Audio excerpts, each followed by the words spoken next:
네, 오늘 말씀은 요한계시록 2장 8절에서 11절 그리고 3장 7절에서 13절 말씀을 가지고 고난을 두려워하지 말라, Don't fear suffering 라는 제목으로 말씀을 드리겠습니다. 요한계시록 2장 8절에서 11절 말씀을 우리가 파워포인트를 보시면서 함께 합독하겠습니다. 시작. 서머나 교회 사자에게 편지하라. 처음이며 마지막이요 죽었다가 살아나신 이가 이르시되 내가 내 환난과 궁핍을 알거니와 실상은 내가 부요한 자니라. 자칭 유대인이라 하는 자들의 비방도 알거니와 실상은 유대인이 아니요 사탄의 배당이라. 너는 장차 받을 고난을 두려워하지 말라. 볼지어다 마귀가 장차 너희 가운데에서 몇 사람을 옥에 던져 시험을 받게 하리니 너희가 10일 동안 환난을 받으리라. 내가 죽도록 충성하라. 그리하면 내가 생명의 면류관을 내게 주리라. 귀 있는 자는 성령이 교회들에게 하시는 말씀을 들을지어다. 이기는 자는 둘째 사망의 해를 받지 아니하리라. 아멘. 아멘. 요한계시록 2장과 3장에 나오는 7교회는 에베소 교회를 시작으로 해서 해변가를 따라서 밑에서 위로 시계 방향으로 이동하며 다시 내륙 안으로 돌아서 내려오는 순서를 취하고 있어요. 7교회가 이런 순서로 배치가 된 것은 7통의 편지를 작성해서 각각 7교회에 보냈다기보다는 한 통의 긴 편지를 작성해서 7교회가 이런 경로를 따라서 함께 돌려보도록 했던 거예요. 오늘은 우리가 두 번째 교회 서머나 교회 그리고 계시록 3장에 나오는 필라델피아 교회, 이 두 교회에 보내는 편지의 내용을 함께 묶어서 살펴보도록 하겠습니다. 에베소 교회는 내부적으로 교회가 혼란에 빠져 있었어요. 그래서 그 내부 문제로 인해서 처음 사랑을 잃어버리게 됐고 결과적으로 크리스천의 아이덴티티를 잃어버렸어요. 이 서머나 교회와 필라델피아 교회는 교회의 외부 문제, 다시 말하면 외부에서 오는 핍박과 박해로 인해서 고난과 고통을 받고 있었어요. 근데 10절에 보니까 장차 받을 고통, 그러니까 지금 그들이 고통 가운데 있는데 그 고통이 지금 끝나는 것이 아니라 앞으로 더 큰 고난과 고통이 닥쳐올 것이다. 그래서 그들은 앞으로 그들에게 어떤 일이 벌어질지 알 수 없는 불안감에 시달리고 있었어요. 이 불안감에 시달리는 그들에게 보낸 편지, 그 편지가 어떻게 시작하는지 우리가 함께 보도록 하겠습니다. 이 서머나는 에베소에서 35마일 북쪽으로 떨어져 있는 항구 도시였고 굉장히 빠르게 발전하는 도시였어요. 이 서머나는 로마와 강한 연대의식을 가지고 있었고 그 서머나에는 많은 유대인들이 거주하고 있었어요. 오늘 8절에 보니까 처음이요 마지막이요 죽었다가 살아나신 이가 이르시되, 처음과 마지막, 알파와 오메가는 바로 하나님의 타이틀, 칭호예요. 하나님은 이 세상을 창조하시기 전에 모든 만물보다 앞서 홀로 존재하고 계셨어요. 하나님은 만물의 시작이셨고 또한 이 세상의 모든 것들은 다 사라지지만 영원하신 하나님, 바로 그분이 만물의 마지막이 되시는 거죠. 창조의 시작과 창조의 마지막이 되신 하나님은 모든 만물 위에 계셔서 만물을 통치하시고 모든 피조물들 위에 왕이 되셨다는 거예요. 하나님은 또한 인간의 역사 안으로 들어오셔서 역사의 시작과 역사의 마지막이 되셨어요. 역사의 시작과 마지막이 되셨다는 말은 우리를 향하신 하나님의 창조의 계획과 의도와 목적을 이루신다는 말이에요. 요한계시록 1장 8절에는 요한의 계시가 시작되죠. 요한의 계시가 시작되는 그 부분에는 알파와 오메가, 하나님의 타이틀이 나오죠. 그리고 요한의 계시가 끝나는 21장 6절에도 알파와 오메가라는 하나님의 타이틀이 나오면서 다 이루었다. It is done. 이건 말씀이 나와요. It is done. 모든 것을 다 이루었다. 하나님의 창조의 계획과 의도와 목적을 성취하셨음을 선언하는 거예요. 처음과 마지막, 알파와 오메가는 오직 하나님에게만 사용할 수 있는 타이틀이었어요. 그런데 요한계시록의 저자는 이 하나님에게만 사용할 수 있는 타이틀을 바로 예수 그리스도에게 사용하고 있어요. 그것은 바로 예수 그리스도가 하나님 자신이었기 때문이죠. 요한계시록이 끝나는 22장 13절에도 알파와 오메가, 처음과 마지막, 그리고 시작과 끝인 예수 그리스도라고 표현하고 있습니다. 오늘 2장 8절에는 처음이며 마지막, 여기서 끝나는 것이 아니고 죽었다가 살아나시니 이렇게 표현하고 있어요. 예수님은 이 땅에 오셔서 우리를 위해서 십자가에 달려 돌아가셨죠. 그리고 이 땅에서 많은 고난과 고통을 경험하셨어요. 그리고 마침내 죽음의 터널을 통과해서 부활하심으로 다시 살아나셨어요. 그 다시 살아나신 예수님, 그분이 지금 말씀하고 계신다. 이것은 지금 고통 중에 있는 그들에게는 엄청나게 큰 위로와 힘과 용기를 주는 말이죠. 예수님의 삶은 우리 모든 믿는 자들의 삶의 모델이에요. 우리의 믿음의 중심에는 부활이 있죠. 그런데 우리가 입으로는 부활을 말하면서 정작 우리는 왜 죽음 앞에서 당당하지 못하고 죽음을 두려워하는 것일까? 말로는 빨리 죽어서 천국에 갔으면 좋겠다 이렇게 말을 하면서 이 땅에서 삶을 연장하기 위해서 우리가 모든 노력을 다하고 이 땅의 삶에 집착하는 그런 이유는 어디에 있습니까? 부활을 믿는다고 하면서 왜 그렇게 자신이 없을까요? 그것은 우리가 부활에 대한 확신을 가지고 있지 못하기 때문이죠. 우리가 왜 부활의 확신을 가지고 있지 못하는 것일까?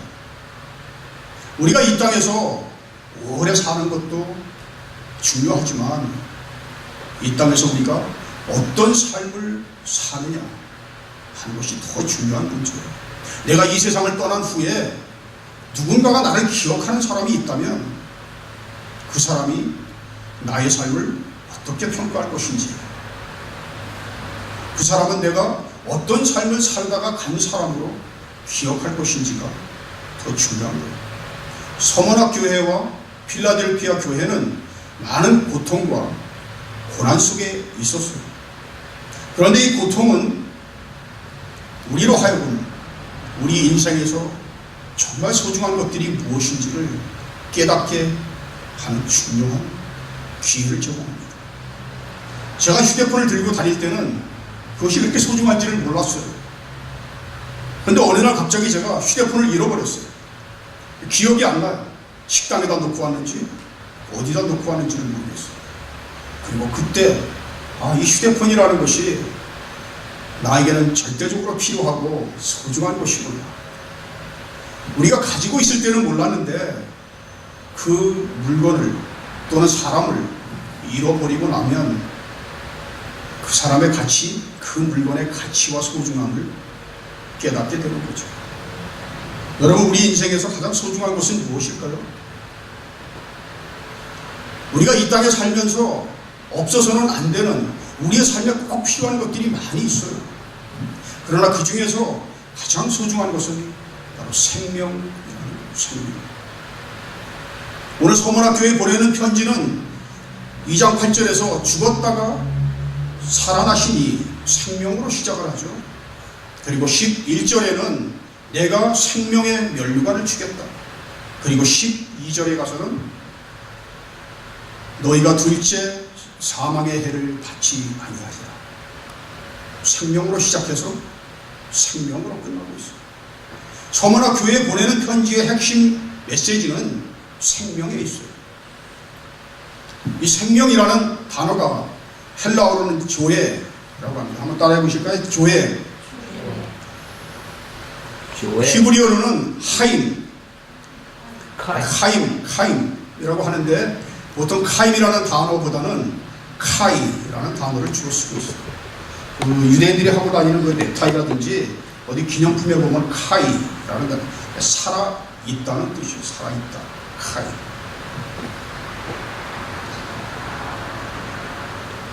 우리에게 가장 소중한 것은 생명이죠. 내가 아직 죽지 않고 이 땅에 살아있다는 것은 내가 무엇인가를 꿈꾸고 희망할 수 있고, 내가 만나는 사람들을 뜨겁게 사랑할 수 있고, 그리고 내가 목표로 하는 일, 내가 꿈꾸는 일, 내가 하고 싶은 그 일을 위해서 내가 가지고 있는 모든 열정을 아낌없이 불태울 수 있는 그 시간이 있다는 거죠. 나에게 아직 그런 시간이 있다는 거예요. 너무나 감사하고 소중한 거죠.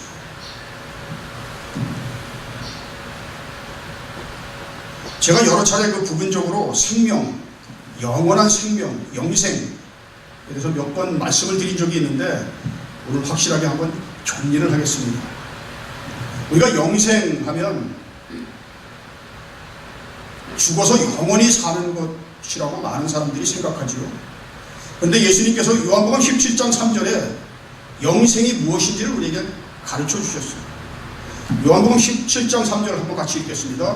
영생은 곧 유일하신 참 하나님과 그가 보내신 자 예수 그리스도를 아는 것이다.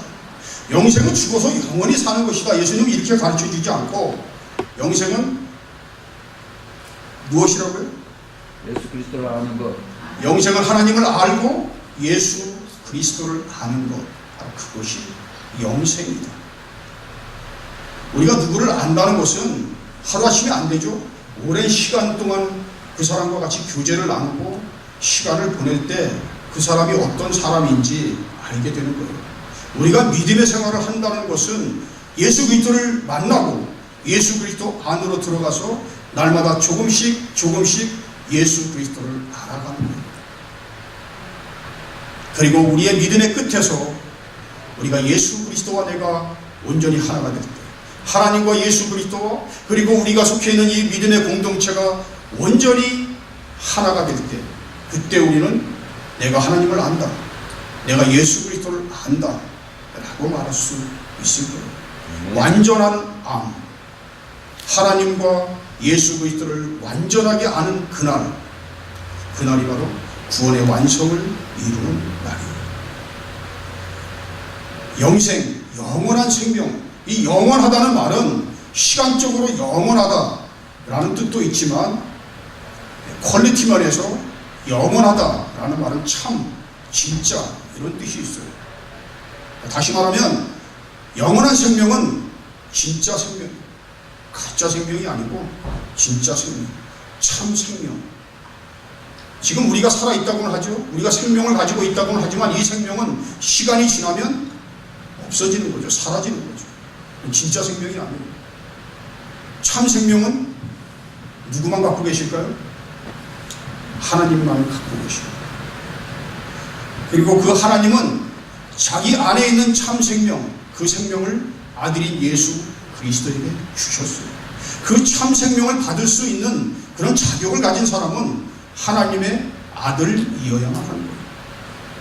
그래서 하나님은 예수 그리스도를 통해서 우리를 양자로 삼아주시고 우리를 하나님의 자녀로 삼아주셨어요. 그리고 예수 그리스도를 통해서 그 생명을 우리에게 주셨던 거예요. 요한복음 5장 26절 우리가 한번 같이 읽겠습니다. 아버지께서 자기 속에 생명이 있음 같이 아들에게도 생명을 주어 그 속에 있게 하셨고 아버지 안에 있는 생명을 아들에게 주셨다. 그런데 이 영생은 하나님이 영원 전부터 약속하신 것이다. 요한일서 1장 1절에서 3절 말씀에 보면 이 영원한 생명이 참 생명이 우리에게 나타난다. 우리가 이 영생을 보았고 손으로 만져봤고 경험할 수 있게 되었다. 이런 말씀이다. 요한 1서 5장 20절 우리가 한번 같이 읽을까요? 그는 참 하나님이시요 영생이시라. 누가 영생이라고요? 예수 그리스도. 그는 참 하나님이시요 영생이시라. 요한복음 5장 24절 같이 읽겠습니다. 내 말을 듣고 또 나 보내신 이를 믿는 자는 영생을 얻었고 심판에 이르지 아니하나니 사망에서 생명으로 옮겼느니라. 요한복음 5장 24절 이 말씀이 매우 중요합니다. 내 말을 듣고 또 나 보내신 이를 믿는 자는 영생을 얻을 것이다인가요? 아니면 영생을 얻었다고요? 영생을 얻었고. 요한일서 5장 12절 같이 읽겠습니다. 아들이 있는 자에게는 생명이 있고 하나님의 아들이 없는 자에게는 생명이 없느니라. 네, 많은 사람들이 영생을 기다리면서 살죠. 죽음을 기다리면서 살아요. 영생을 기다리며 사는 사람, 죽음을 기다리며 사는 사람과 이미 영생을 가진 자의 삶을 사는 사람은 엄청나게 큰 차이가 있죠. 지금 내 안에 예수 그리스도를 통해서 생명이 주어졌어요. 내 안에 참 생명이 있다. 그래서 나는 기뻐할 수 있고 내 마음이 평안하고 내가 자유할 수 있는 거예요. 내가 지금 어떤 상황에 있든지 내가 어떤 환경에 처해 있든지 내 삶이 아무리 나를 힘들게 한다 하더라도 나는 여전히 기뻐하고 자유할 수 있는 거예요. 왜? 내 안에 생명이 있기 때문에. 내 안에 생명이 있을 때 우리는 죽음도 두려워하지 않을 수 있는 거예요. 우리가 영생을 기다리며 사는 사람과 영생을 가진 자의 삶을 사는 사람은 그 사람의 얼굴만 봐도 우리가 쉽게 알 수 있죠. 그 사람의 얼굴에 그런 평안함이 있고 기쁨이 있고 행복한 그런 미소를 띠고 있는 사람은 영생을 가진 자의 삶을 사는 사람. 우리가 영생을 막연하게 기다리고 죽음을 기다리는 그런 삶이 아니라 이 땅에서 생명을 가진 자로서 주님께서 약속하신 내가 세상이 줄 수 없는 평안을 너희에게 주겠다. 그런 평안을 날마다 누리고 이 땅에서 날마다 천국을 누리며 살아가는 여러분 되시기를 주님의 이름으로 축원합니다. 아멘.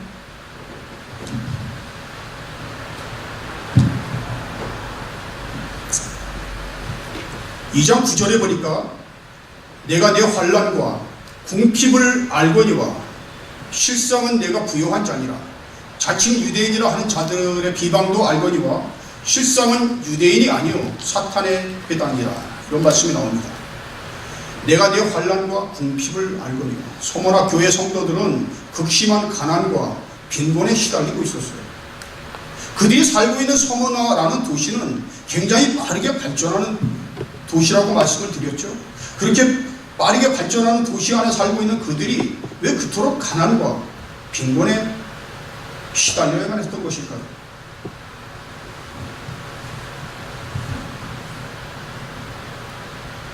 서머나 교회 성도들은 외부로부터 많은 핍박과 박해를 받았어요. 그 핍박과 박해의 주 원인은 바로 이방 신들을 섬기는 우상 숭배에 관한 것이었어요. 그 당시에는 로마 황제를 신으로 숭배하는 그런 로마 황제 숭배 의식이 성행했어요. 그래서 그 동네에 신전들이 있었고 사람들은 그 신전에 모여서 제사를 지내고 그리고 그 우상의 제물을 함께 나누고 교제를 하는 그런 일들을 빈번하게 했어요. 만약에 내가 우상 숭배를 하지 않겠다고 그것을 거부하면 결국 사람들과의 교제가 끊어지게 되고 사람들과의 관계가 끊어지고 고립되게 되겠죠. 그 당시에는 지금으로 말하면 상공회의소 아니면 농업협동조합 같은 그런 모임이 있었어요. 장사하는 사람들, 무역하는 사람들의 모임인 길드라는 모임이 있었는데 그 모임에 적극적으로 참여하지 않으면 그런 장사하는 사람이나 무역하는 사람들은 길이 막히게 되는 거죠. 결국 이들의 가난은 박해로부터 온 거예요. 그 가난은 자기들이 스스로 선택한 것이었어요. 그런데 오늘 말씀은 뭐라고 말씀하시냐면 너희가 가난하지만 실상은 부유한 자다. 라오디게아 교회에 보내는 편지를 보면 너희는 부유한 자지만 실상은 가난하고 벌거벗은 자라고 말씀하고 있어요. 가난과 부유, 가난과 부자는 단순히 우리가 물질적인 것을 얼마나 많이 소유하고 있느냐에 따라서 결정되는 것이 아니라 바로 우리의 생각에 달려있는 거죠. 내가 가난한 사람으로 사는 것인지 아니면 부자로 사는 것인지 하는 것은 우리의 생각과 우리의 마음, 그리고 그것은 또한 우리의 믿음의 문제이고 우리의 영적인 문제라는 거죠. 여기 2장 9절 그 하단에 보면 아주 재미있는 표현이 나옵니다. 자칭 유대인이라 하는 자들의 비방도 알거니와 실상은 유대인이 아니고 사탄의 회당이다. 이런 말씀이 나오고 3장 9절에도 사탄의 회당, 곧 자칭 유대인이라 하나 그렇지 아니하고 거짓말하는 자들, 이런 말씀이 나옵니다. 여러분, 이 당시의 교회에는 네 종류의 사람들이 모여들었어요. 첫 번째는 유대인으로 태어난 사람들, 그리고 두 번째 사람은 개종자, 프라솔라이, 이방인인데 유대교로 개종한 사람들, 그리고 세 번째 부류의 사람은 의로운 자, 경건한 자. 요셉의 아버지, 예수님의 아버지 요셉, 의로운 자, 경건한 자였죠. 사도행전 10장에 나오는 이방인 고넬료도 의로운 자, 경건한 자였어요. 이 의로운 자, 경건한 자는 유대교로 개종하지는 않았지만 토라를 준수하고 하나님의 말씀대로 살려고 노력하는 사람들, 경건한 생활을 하는 사람들이죠. 그리고 이방인들. 이 네 종류의 사람들 중에서 가장 문제가 되는 사람은 누구일까요? 교회 안에 이 네 종류의 사람들이 모여들었습니다. 이 네 종류의 사람들 중에서 문제를 일으키는 가장 심각한 사람들이 어떤 사람들이었을까요? 유대인. 네? 유대인? 개종자. 개종자. 네, 저는 한국 사람이죠. 난 태어날 때 한국 사람으로 태어났어요. 그런데 내가 자칭 한국인이다 이렇게 얘기하나요? 그럼 자칭 한국인이다 이야기할 수 있는 사람은 어떤 사람이에요? 원래는 한국인이 아니었는데 한국인이 된 사람을 우리는 자칭 한국인이다 이렇게 얘기하죠. 그럼 여기서 자칭 유대인, 그럼 이 사람은 어떤 사람이에요? 개종자. 유대인이 아니었는데 이방인 중에서 유대교로 개종한 사람들. 이 사람들이 유대교로 개종을 하면서 할례를 받고 그리고 율법을 준수하는 것을 서약한 사람들, 그런 서약의 행위를 통해서 유대교로 개종한 사람들. 그런데 그 사람들이 교회에서 자기와 같이 다른 이방인들도 유대교로 개종할 것을 촉구하고 그렇게 그 사람들에게 강요했어요. 그리고 이 사람들이 바로 많은 이방인들을 핍박하고 박해한 사람들이에요. 나도 이방인인데 내가 유대교로 이렇게 개종을 했다고. 당신도 예수를 제대로 잘 믿으려면 유대교로 개종을 해야 한다고 이렇게 주장한 사람입니다. 물론 그 당시에는 기독교가 유대교의 우산 아래에 있었기 때문에 유대인 회당의 한 파로 분류가 되어 있었어요. 그런데 시간이 흐르면서 기독교인들의 믿음을 의심하는 유대인들을 통해서 핍박과 박해가 시작되었고 결국 시간이 지나면서 크리스천들은 유대인 회당을 떠나야만 했어요. 근데 그 중에서도 가장 이방인들을 핍박하고 박해했던 사람들이 바로 개종자들이었어요. 2장 10절 말씀에는 이런 말씀이 나옵니다. 한번 같이 한번 읽어볼까요? 마귀가 장차 너희 가운데서 몇 사람을 옥에 던져 시험을 받게 하리니 너희가 10일 동안 환난을 받으리라. 마지막 때 지금 받고 있는 고난과 고통도 힘들겠지만 앞으로 마지막 때 더 큰 고난과 고통이 닥쳐올 것이다. 그런데 여기서 너희가 10일 동안 환난을 받으리라. 10일이라는 숫자는 상징적인 숫자예요.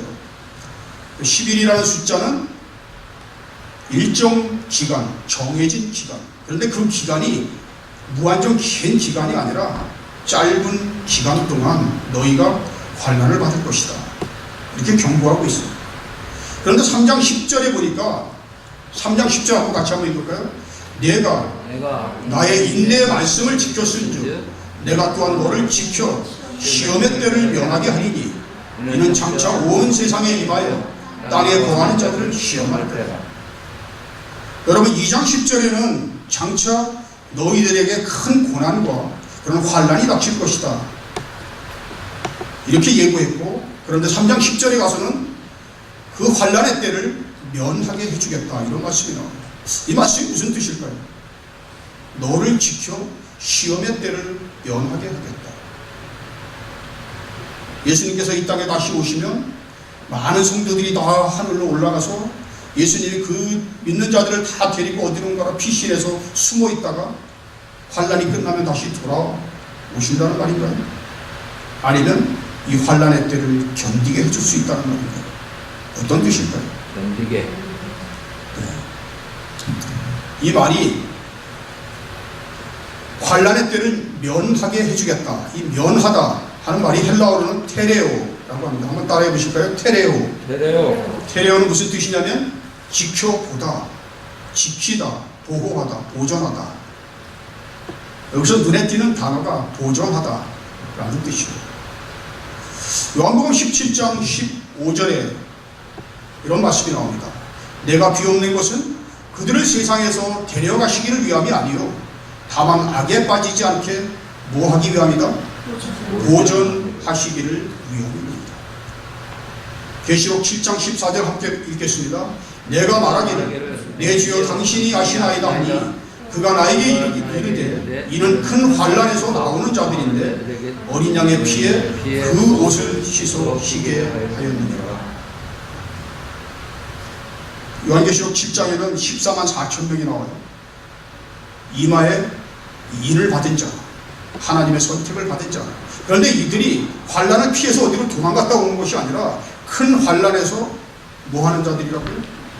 큰 환난에서 나오는 자, 큰 환난을 견딘 사람들.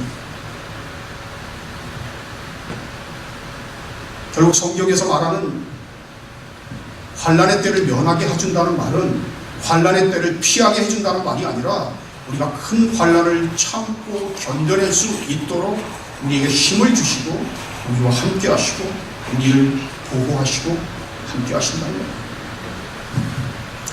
계시록 3장 8절에 계속해서 이런 말씀이 나옵니다. 한번 같이 읽겠습니다. 내가 내 행위를 아느니 내가 작은 능력을 가지고도 내 말을 지키면 내 이름을 배반하지 아니하였도다.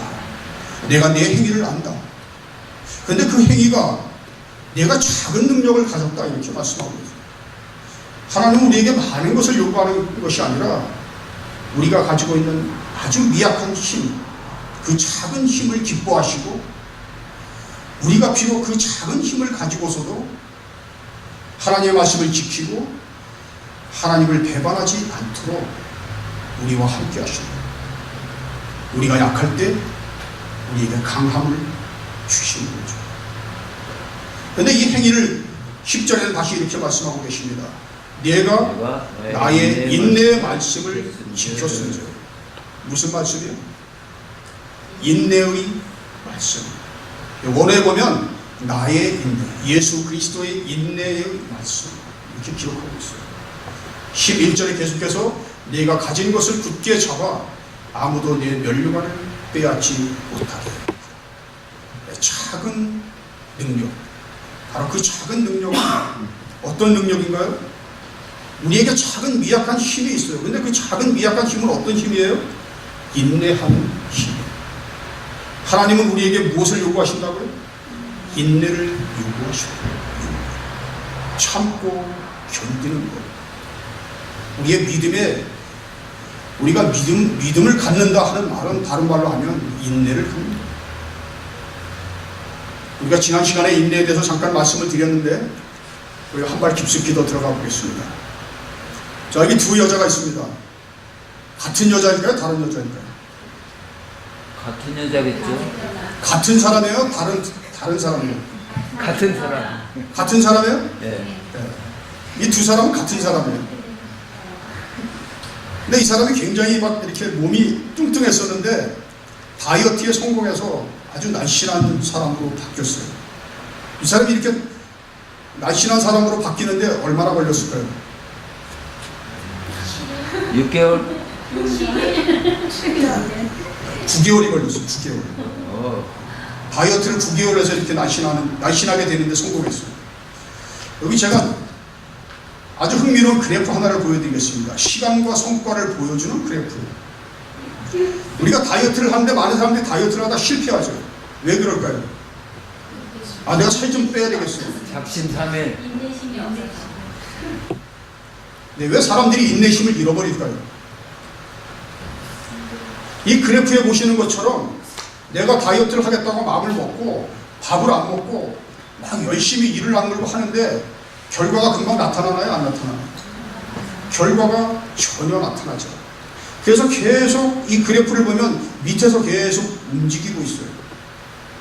그러다 보니까 사람이 어떻게 되죠? 지치게 되는 거죠. 그리고 절망감을 갖게 돼요. 아, 나는 아무리 해도 안 되는 모양이다. 많은 사람들이 포기하는 시점이 언제인 줄 아세요? 이 그래프가 계속 밑에를 따라서 이렇게 가다가 위로 꺾이기 시작하는 그 시점, 고기 직전에서 사람들이 대부분이 포기합니다. 여러분, 인내라는 것은 금방 어떤 결과가 나타나는 것이 아니죠. 내가 무엇을 원한다고 해서 그것이 나타나는 것이 아니에요. 우리는 조급증을 가지고 믿음의 생활을 해요. 내가 기도를 하면 반드시 빨리 무슨 응답이 나타나야 될 것으로 믿지만 아무 움직임이 없어요. 움직임이 없다가 어느 순간 내 이 그래프를 보면 어떻게 되죠? 가속도가 붙어서 급격하게 올라가기 시작해요. 그리고 그때는 놀랍게도 자기 몸의 변화를 직접 보게 되는 거죠. 우리가 기다린다는 것은 기다림의 분명한 이유와 목적이 없으면 기다릴 수가 없죠. 그리고 내가 기다려야 하는 그 이유와 목적이 내가 그 대가를 치를 만한 뭐가 있어야 될까요? 가치가 있어야 돼요. 그래서 인내라는 말을 다시 정의하면 내가 대가를 치를 만큼 가치가 있는 이유와 목적을 위해서 내가 참고 견디면서 당장 눈에 띄는 결과가 나타나지 않더라도 좌절하거나 절망하지 않고 끝까지 버티는 것, 이것이 바로 인내라는 것. 우리에겐 바로 그런 인내가 필요한 거죠. 하나님의 시간과 우리의 시간은 전혀 달라요. 이스라엘 백성이 가나안 땅에 들어가기까지 광야에서 몇 년을 보냈어요? 40년의 세월을 보냈어요. 야곱은 사랑하는 여인 라헬과 결혼하기 위해서 몇 년의 세월을 기다려야만 했을까요? 7년, 14년의 세월을 보냈죠. 그리고 이스라엘이 나라를 잃어버리고 그 나라가 다시 회복되기까지 1948년도에 이스라엘이 회복되기까지 무려 몇 년의 세월이 흘렀어요? 2000년의 세월이 흘렀어요. 이스라엘에게는 나라가 회복되기까지 2000년의 기다림이 필요했던 거죠. 이런 기다림의 가장 좋은 모델은 바로 예수 그리스도. 우리는 예수 그리스도의 인내를 배워야 합니다.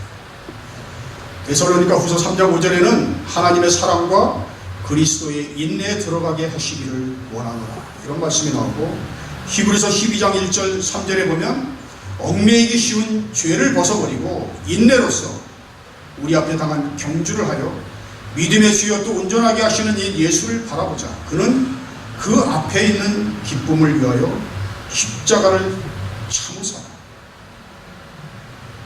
계속 이어지는 말씀이 우리가 어떤 어려운 일을 당할 때마다 오래 참으신 누구를 생각하라? 예수 그리스도를 생각하라. 이렇게 말씀하고 있어요. 히브리서 10장 36절 한번 같이 읽겠습니다. 너희에게 인내가 필요하면 너희가 하나님의 뜻을 행한 후에 약속하신 것을 받기 위함이라. 하나님의 약속이 이루어지기까지 우리에겐 인내가 필요한 거죠. 요한계시록 3장 12절에 이런 말씀이 나옵니다. 이기는 자는 하나님 성전의 기둥이 되게 하겠다. 이게 어떤 말씀일까요? 요한계시록 21장에는 새 예루살렘이 하늘로부터 내려오죠. 그래서 이 땅에 새 하늘과 새 땅이 이루어지고 새 예루살렘이 내려왔어요. 그리고 나서 예루살렘 성전이 어디 있나 보니까 그 새 예루살렘 안에는 성전이 보이질 않았어요. 왜 그랬을까요? 하나님과 어린 양이 성전이었기 때문에. 바로 이 성전의 기둥이 되게 한다는 것은 하나님과 예수 그리스도와 우리가 하나가 된다. 우리가 성전의 기둥이 되게 하기 때문에 그 누구도 우리를 흔들 수가 없고 우리를 내쫓을 수 없고 우리를 쓰러뜨릴 수가 없다는 거죠. 오늘 결론 부분 요한계시록 2장 10절 같이 한번 읽겠습니다. 너는 장차 받을 고난을 두려워하지 마라. 어떠한 고난이 닥치든 아니면 너의 생명을 위협하는 일이 생기든 아니면 죽음의 순간에 이른다 하더라도 뭐 하지 말라고요? 두려워하지 말라고. 여러분, 믿음의 반대말은 뭘까요? 포기. 네? 안 믿는 게 반대말인가요? 믿음의 반대말은 두려움입니다. 두려움이라는 단어가 두려움이 가장 두려워하는 두려움의 척 바로 믿음이라는 거죠. 두려움의 반대편에 있는 말은 믿음이에요. 믿음을 가진 자는 뭐 하지 않는다? 두려워하지 않는다. 믿음이 없는 사람들이 두려움에 사로잡힌 사람들. 우리가 믿음을 가질 때, 그리고 우리보다 앞서가신 예수 그리스도를 바라볼 때, 그리고 죽음을 통과하신 예수 그리스도, 부활하신 예수 그리스도, 우리가 그분을 바라볼 때 우리가 어떠한 어려움과 고난 속에 있다 하더라도 우리는 그 고난을 두려워할 이유가 없는 거죠. 우리가 죽음 앞에서도, 그리고 어떠한 고난과 고통 앞에서도 당당할 수 있고 담대하게 우리가 나갈 수 있는 거예요. 신명기 20장에는 이런 말씀이 나옵니다. 이스라엘 군대를 조직을 하면서 이런 사람들은 군인으로 나가서 싸울 수가 없으니까 집으로 돌려보내라. 그러면서 그 예를 들어서 이런 말씀이 나와요. 집을 짓고 나서 낙성식을 하지 않은 사람, 그 사람은 어떻게 하라고요? 집으로 돌아가는 거예요. 그 사람이 전쟁터에 나가면 어떻게 할까요? 계속 집을 생각하겠죠. 포도원을 만들었어요. 근데 한 번도 과실을 먹은 적이 없어요. 이 사람 머릿속에는 뭐만 있죠? 포도원에 대한 생각만 있어요. 그 사람 돌려보내요. 약혼을 했는데 아직 결혼을 안 했어요. 이 사람은 어떻게 될까요? 여자 생각만 하겠죠. 자기 애인 생각만 하고. 이 사람은 어떻게 하라고요? 돌려보내라. 그리고 20장 8절에 이런 말씀이 나옵니다. 한번 같이 읽겠습니다. 두려워서 마음이 허약한 자가 있느냐? 그는 집으로 돌아갈지니 그의 형제들의 마음도 그의 마음과 같이 낙심될까 합니다. 두려움에 떠는 자, 이런 사람들은 전쟁터에 나갈 수 없을 뿐만 아니라 만약에 이 사람이 전쟁터에 나간다면 이 사람만 문제가 있는 것이 아니라 이 사람으로 인해서 다른 사람들까지 다 영향을 받는다는 거죠. 우리의 믿음의 공동체, 우리는 지금 영적인 전쟁터에 있어요. 여기 총알이 날아다니고 언제 우리가 목숨을 잃을지도 모르는 그런 위험한 전쟁터에 있어요. 이런 전쟁터에서 우리가 하나님의 군사로서, 용사로서 전쟁터에 나간다면 우리가 어떤 마음을 가지고 갈까요? 우리가 두려운 마음을 가지고 있다면 집으로 돌아가야 되겠죠. 그 사람은 하나님의 군인이 될 자격이 없는 거예요. 예수를 믿고 교회를 왔다 갔다 한다고 다 되는 것이 아니라 내가 정말 하나님의 일을 위해서 하나님을 위해서 어떤 일을 하기를 원한다면 하나님의 군사로서 쓰임을 받기를 원한다면 우리에게 무엇이 있어야 한다? 우리에게는 믿음이 있어야 한다. 무엇을 이기는 믿음? 두려움을 이기는 믿음, 인내하는 믿음. 우리가 그런 믿음을 가질 때 우리는 전쟁터에서 설 수 있고 죽음도 두려워하지 않을 수가 있는 거예요. 우리가 아까 부활을 말씀드렸죠. 많은 사람들이 부활을 이야기하고 죽어서 천국 간다고 이야기하면서도 정작 죽음을 두려워하는 이유는 믿음이 부족하기 때문에, 믿음이 없기 때문에 그 믿음이 약한 부분을 두려움이 파고듭니다. 사탄이 우리를 노리고 우리를 공격하고 있죠. 근데 사탄이 우리를 공격해서 무엇을 가져가려고 할까요? 사탄이 우리로부터 빼앗아가고 싶어하는 것이 있어요. 뭘까요? 바로 믿음이에요. 우리의 마음에서 믿음을 빼앗아가고 우리의 마음에 무엇을 넣어주기를 원해요? 두려움을 넣어주기를 원해요. 우리의 마음속에 두려움이 있고 걱정이 있고 염려가 있고 불안감이 불안에 쌓여 있으면 그 안에서 믿음이 자라날 수가 없는 거죠. 사탄은 호시탐탐 우리를 노리면서 우리에게서 믿음을 도둑질해 가는 겁니다. 믿음을 혹시 도난당한 사람들이 있나요? 우리가 믿음을 도난당하지 않도록 사탄은 아무도 몰래 슬며시 다가와서 우리의 마음속에 의심을 불어넣고 우리에게 두려운 마음을 불어넣어서 우리에게 자꾸 걱정거리를 주고 그래서 믿음이 사라지게 만드는 거예요. 나에게 자꾸 걱정하는 일이 생기고 나에게 자꾸 불안한 마음이 들면 우리는 어떻게 생각해야 될까요? 지금 사탄이 나를 공격하고 있구나. 나에게 필요한 것은 이 두려움을 이기는 믿음, 그리고 예수 그리스도의 인내, 이것을 가지고 이 세상을 이기셨던 예수 그리스도를 따라서 세상을 이기는 여러분 되시기를 주님의 이름으로 축원합니다. 아멘. 기도하시겠습니다.